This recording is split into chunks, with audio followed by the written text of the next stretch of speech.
తీర్చబడవరని నావలే మీరు కూడా బ్రతుకుడి, జీవించుడి, నావలే తీర్చబడండి, నా స్వరూపములోకి రావండి. ఎంతకాలం ఇంకను మన జీవితంలో కక్షని, కోపమని పెంచుకొని మనం బ్రతుకుతాం? దేవుడు ఆశించుచున్నది అది కాదు. నువ్వు కోపముతో, కక్షలు పట్టుకొని, ద్వేషముతో నువ్వు బ్రతికినట్లయితే, శత్రుత్వముతో నువ్వు బ్రతికినట్లయితే దేవుడి యొక్క బిడ్డగా నువ్వు ఎన్నడూ తీర్చబడలేవు.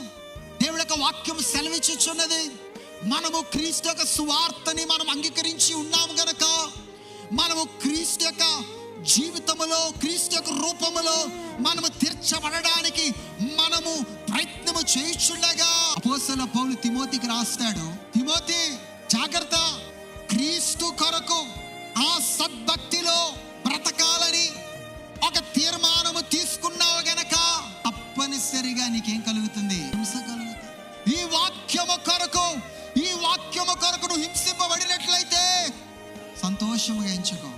వాక్యము నిమిత్తము నేను హింసించిన వారు నువ్వు ప్రేమించు. వాక్యము కొరకు నిన్ను బాధ పెట్టిన వారిని నువ్వు ప్రేమించు.